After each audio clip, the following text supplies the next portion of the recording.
ரஜினிகாந்த் நடிப்பில் உருவாகியுள்ள வேட்டையின் படத்தின் ட்ரெய்லர் வெளியாகி உள்ளது. கன்னியாகுமரி மற்றும் நாகர்கோயில் பகுதிகளை மையமாக கொண்ட கதைகளத்தில் ரஜினிகாந்த் காவல் கண்காணிப்பாளராக அஜித் என்ற கதாபாத்திரமாக நடித்திருக்கிறார். அவருக்கு பக்கபலமாக துணை காவல் கண்காணிப்பாளராக ரித்திகா சிங் நடித்திருக்கிறார். குறிப்பாக கல்லூரி பெண்களுக்கு எதிராக நடக்கும் சம்பவங்களை இந்த ட்ரெய்லர் பிரதிபலிக்கிறது.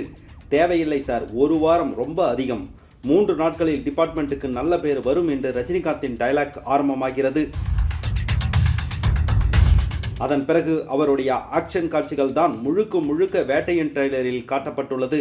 மேலும் ஜெயிலர் படத்தில் ரஜினிகாந்த் பயன்படுத்திய காஸ்டியூம் போன்று வேட்டையின் படத்திலும் ரஜினிகாந்த் அணிந்திருக்கிறார். தாமதமான நீதி மறுக்கப்பட்ட நீதி என்றும், அநீதியை நீதியால் மட்டுமே வெல்ல முடியும், இன்னொரு அநீதியால் அல்ல என்று அமிதாப் பச்சன் வசனம் பேசுகிறார். அவர் ஒரு வழக்கறிஞராக நடித்துள்ளார். பகத் பாசில் திருடனாக வருவார் என்று தெரிகிறது.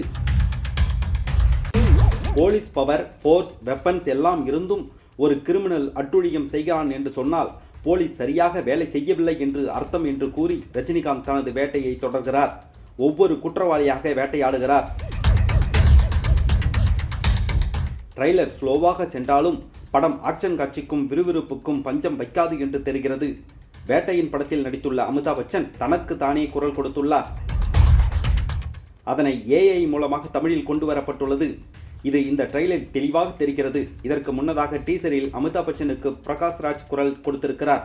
அது சர்ச்சையை ஏற்படுத்திய நிலையில் தற்போது AI மூலமாக அமிதாப் பச்சன் தனக்கு தானே வாய்ஸ் கொடுத்துள்ளார்.